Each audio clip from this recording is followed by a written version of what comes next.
ఈరోజు ఇంతమంది వచ్చిన తల్లిదండ్రులందరికీ శిరస్సు వచ్చి నమస్కారాలు తెలియజేస్తున్నాను. ఇది చాలా గొప్ప మార్పు. ఇది ఈ పిల్లలందరికీ శుభాశీస్సులు. ఇక్కడ ఇంతమంది టీచర్స్ 20 మంది ఆడుతున్న అందరికీ పేరు పేరు నమస్కారాలు. నేను మీ గురించి ఒక చిన్న నెగిటివ్ మాట కూడా మాట్లాడకుండా నా ఉపన్యాసం ముగించాలనుకుంటున్నాను. మీ 10th క్లాస్ పత్రిక గురించి ఒక్కటి కూడా చిన్న మాట కూడా మీకు ఉద్దేశించి వ్యతిరేకంగా మాట్లాడాలని అనుకోవడం లేదు.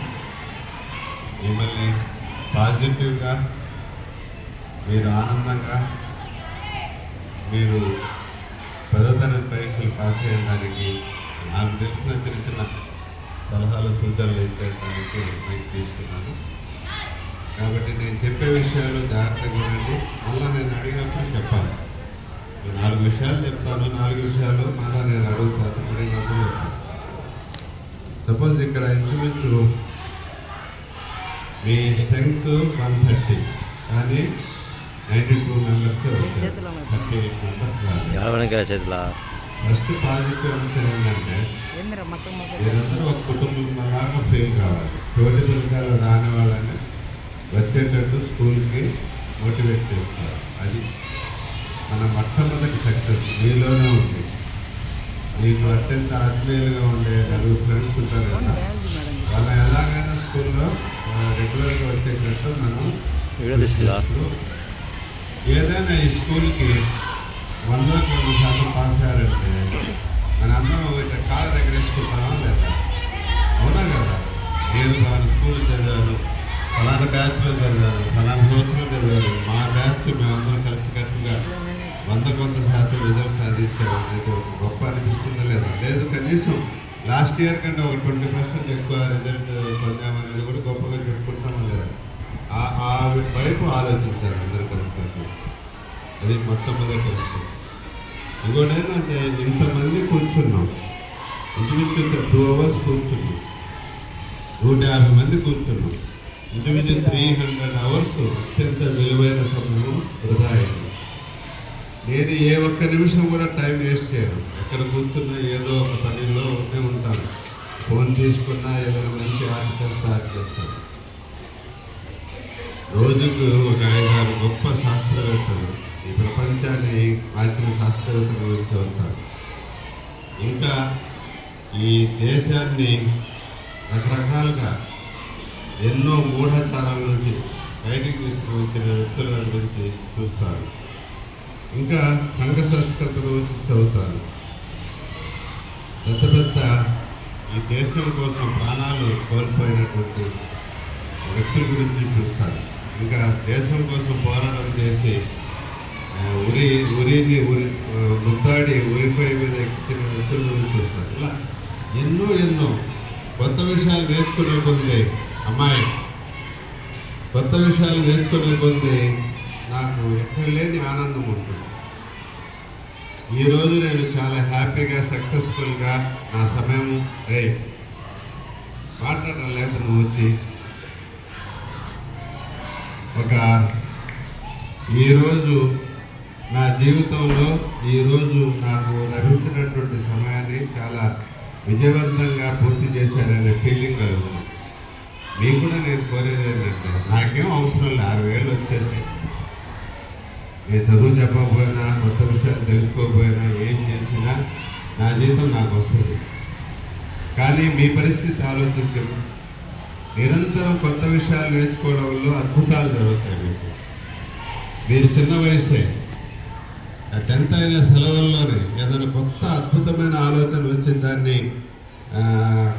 ఇట్లా వదిలేరనుకోండి, అది క్లిక్ అయిందనుకోండి, కళ్ళు మూసి కళ్ళు తెచ్చే లోపల మీరు కోటిస్తులు అవుతాం. అవునా కదా? ఎస్ఆర్నో? అదే నేను చెప్పేది. మంచి గురించి ఆలోచించండి, మంచి వైపు ఆలోచించండి, ఒకరినొకరు సహకరించుకోండి.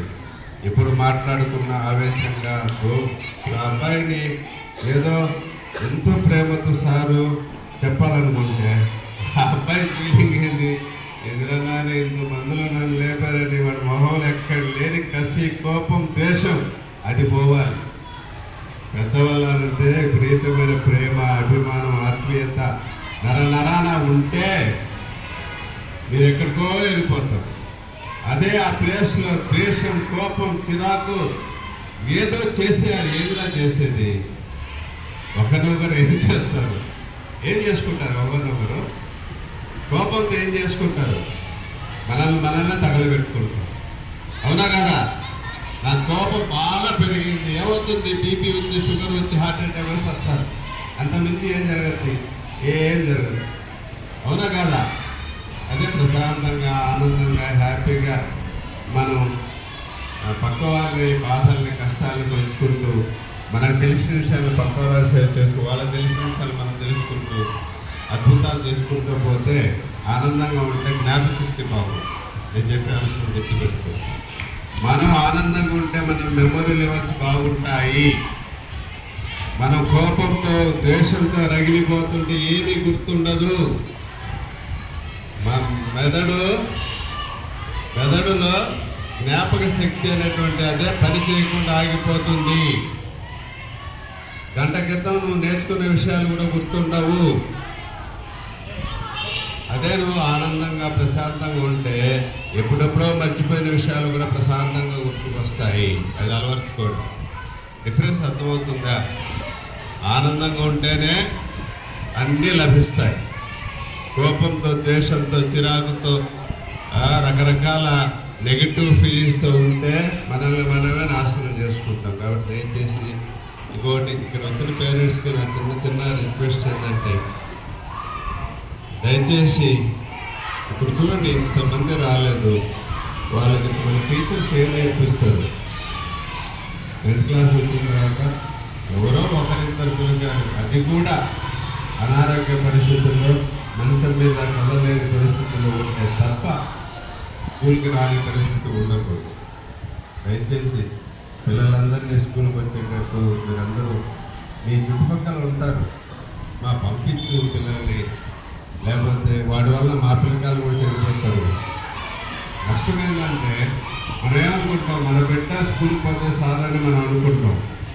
కానీ ఈడు వాడికి స్నేహితుడు కదా.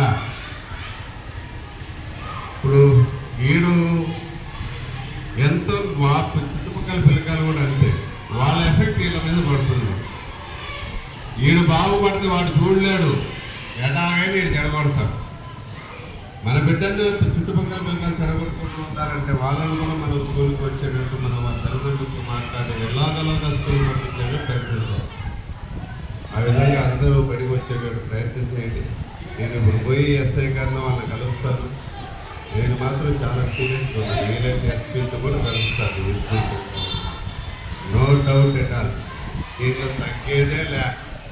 ఎందుకంటే మీరు స్కూల్ పేరు చెప్పి బయట గంజాయి తాగారనుకోండి, మేము సూసైడ్ చేసుకుని సావాలి. హెచ్ఎంస్, టీచర్స్, మొత్తం ఎడ్యుకేషన్ సిస్టమ్స్, పేరెంట్స్,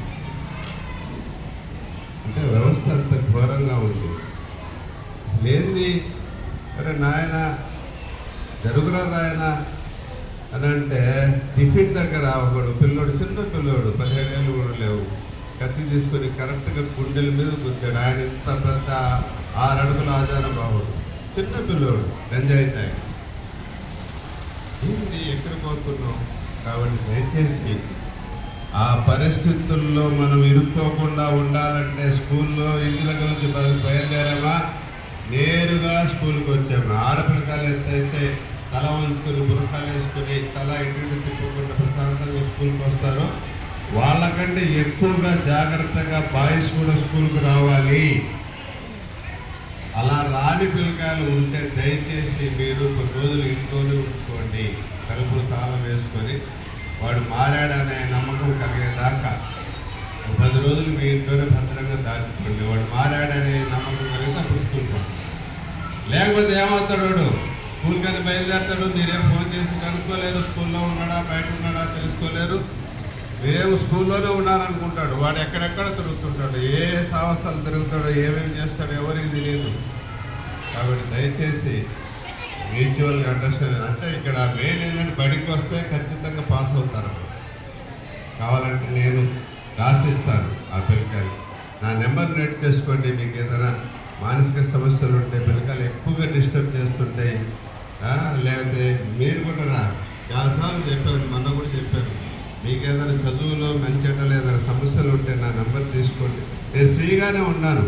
ఇంతకుముందంతా బిజీగా లేను. నేను జిల్లా ఆఫీసర్గా చేశాను, చాలా డ్యూటీస్ చేశాను, నాకు చాలా అవగాహన ఉంది. ఇప్పుడు చాలా ఫ్రీగా ఉన్నాను. కావాలనే మన ఎంఈ ఆఫీస్లో 2 పోస్ట్ అంటే పెద్ద వర్క్ ఉండదు, వర్క్ లేని పోస్ట్లోనే వచ్చాను నేను. హెచ్ఎం అయితే చాలా పని. నేను ఏఎస్పేటలో ఉన్నప్పుడు ఉదయం 8 నుంచి రాత్రి 9-10 గంటల దాకా మీతోనే గడిపేవాడిని పిల్లలతో.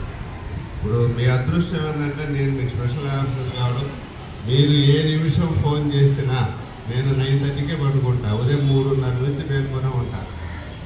ఉదయం 3:30 నుంచి ఏ టైంలో మీరు ఫోన్ చేసినా మీ ఫోన్ ఎత్తుతాను. నేను వేరే వాళ్ళతో ఏదైనా మాట్లాడుతున్నా తర్వాత అయినా మీతో మాట్లాడతాను. మీకు ఏదైనా చదువు సంబంధించిన సమస్యలు, రకరకాల ఇష్యూస్ ఏదైనా ఉంటే నాతో డిస్కషన్ చేయండి, మీ సమస్యలకి పరిష్కరిస్తాను. పేరెంట్స్ కూడా మీరే, మీ పిల్లకాయలు ఏదైనా అబ్నార్మల్గా ఏదైనా ఉంటే మనసు విప్పి నాతో షేర్ చేసుకోండి.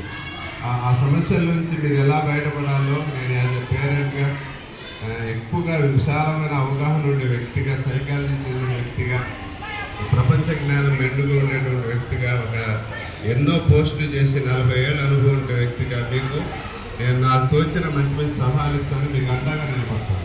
మీకు కూడా మీకు ఏ విషయాలు ఏదైనా సమస్యలు వస్తే ఎవరికి చెప్పను. ఈ సమస్యలను నా మనసులోనే పెట్టుకున్నాను. పక్క వాళ్ళని చెప్పి మిమ్మల్ని ఫూల్స్ చేయను. నేను మీ కష్టాలు బాధలు నాలోనే పెట్టుకుని నేను మీకు అండగా నిలబడి మీరు ఆ సమస్యల నుంచి బయటకు వచ్చేటట్టు ప్రయత్నం చేసి మీకు అండగా నిలబడతాను. కాబట్టి మీకు అందరికీ ఇంకోసారి wish you all the very very very best. చాలా టైం విలువైంది. భోజనాలు చేసి తర్వాత మధ్యాహ్నం క్లాసెస్కి వెళ్ళిపోవాలి, ఎగ్జామ్స్ అన్నీ ఉన్నాయి. కాబట్టి ఇంకోసారి మీకు అందరికీ ఆల్ ది బెస్ట్ విషెస్ చెప్తూ, ఇంతమంది మీరు వచ్చిన దానికి మీరందరికీ నేను మనస్ఫూర్తిగా ధన్యవాదాలు తెలియజేస్తూ, రాని వాళ్ళకు కూడా ఈరోజు జరిగిన విషయాలు చెప్పండి. పిల్లలు ఏంటంటే ఎటువంటి పరిస్థితులు కూడా వీధుల్లో ఒంటరిగా మనం అనుకుంటాం అమ్మాయిలకే సేఫ్టీ లేదు అని అనుకుంటాం. కానీ ఇంకా అబ్బాయిలు కూడా అమ్మాయిల కంటే చాలా చాలా చాలా భయంకరమైనటువంటి ప్రమాదాలు ఉన్నాయి. ఎందుకంటే చుట్టుపక్కల వాతావరణం ఈ చాలా క్రిమినల్స్తో కూడిపోయింది. ఆ క్రిమినల్స్ ఏంటంటే మన పిల్లకాయలను ఆయుధాలుగా వాడుకుంటారు. వాళ్ళకి కావాలి కదా, ఇటువంటి చిన్న పిల్లకాయలు దొరికితే వాళ్ళకి నచ్చిన చిన్న చిన్న ఆహారాలు పెట్టి వాళ్ళకి నచ్చిన విషయాలు వాళ్ళకి ఇస్తూ వాళ్ళ చేత చెడు పనులు చేయించి క్రిమినల్స్గా మారుస్తారు. కాబట్టి మనం అటువంటి దుర్మార్గుల చేతుల్లో వలలో మన పిల్లలు పడకుండా మనం జాగ్రత్తగా కాపాడుకోవాలంటే ఒకటే, ఇంటి దగ్గర నుంచి బయలుదేరాడా వితిన్ 5 minutesలో స్కూల్లో చేరాడా లేదా, స్కూల్ నుంచి బయలుదేరాడా నేరుగా ఇంటికే చేరాడా లేదా. అమ్మాయిలకు ఒక రూల్, అబ్బాయిలకు ఒక రూల్ లేదు. అమ్మాయిల కంటే అబ్బాయిలకి ఎక్కువ ప్రమాదం పొందుతుంది. కాబట్టి అబ్బాయిలు గల పేరెంట్స్ కూడా కొద్ది జాగ్రత్తగా గమనించుకొని వాళ్ళు నచ్చ చెప్పుకోండి. కోపంతో ద్వేషంతో వాళ్ళు మార్చలేము. మీరు ఆవేశంతో వాళ్ళ మీద ఎగబడితే ఏదో ఒక రోజు వాడు తిరిగిపడితే వాళ్ళ శక్తి మీద మీరు తట్టుకోలేరు. అంటే వాళ్ళు కూడా మంచిగా అనునయంతో, అభిమానంతో, ప్రేమతోనే వాళ్ళు మార్చుకోవాలి. ఆ విధంగా మార్చుకొని ఎక్కువ మంది రోజు స్కూల్కి వచ్చేటట్టు చేసుకొని ఎక్కువ మంది పాస్ అయ్యేటట్టు మనందరం సమిష్టిగా ప్రయత్నం చేయాలని, మీకు ఏ సమస్య వచ్చినా హెచ్ఎం గారికి కానీ ఇక్కడ ఉండే ఏ టీచర్స్కైనా నాకుండే పలుకుబడిని కానీ నాకుండే అనుభవాన్ని కానీ ఏదైనా మీకు అందుబాటులో ఉంచుతాను. మీకు ఏ సమస్య ఉన్నా నా ఎక్స్పీరియన్స్తో మీకు సహకరిస్తానని మాటిస్తూ ఈ కార్యక్రమం చేసిన హెచ్ఎం గారికి ధన్యవాదాలు తెలియజేస్తూ థ్యాంక్ యూ. నేను చెప్పింది అర్థమైందా? ఏం చెప్పాను నేను? ఒకటి సంతోషంగా ఉండాలి, రెండోది హాజరు ఇంప్రూవ్ చేసుకోవాలి, తర్వాత కోపం తగ్గించుకోవాలి. కోపం అనేది మనల్ని భస్మం చేస్తుంది, ఆవేశం అనేది మనల్ని మనం నాశనం చేస్తుంది. అర్థమవుతుందా? తర్వాత 4వ విషయం ఏం చెప్పాను? 3 విషయాలు నేనే చెప్పాను. 4వ విషయం ఏం చెప్పాను? నేను ఈరోజు చెప్పాను 4 విషయాలు చెప్తానని చెప్పాను. 4 విషయాలు ఏంటి చెప్పండి ఎవరైనా? నేను ఏదైనా చెప్తే దాంట్లో ఉండాలి, ఏదో ఒక మోటివ్ ఉంటేనే మాట్లాడతాను, లేదు మాట్లాడి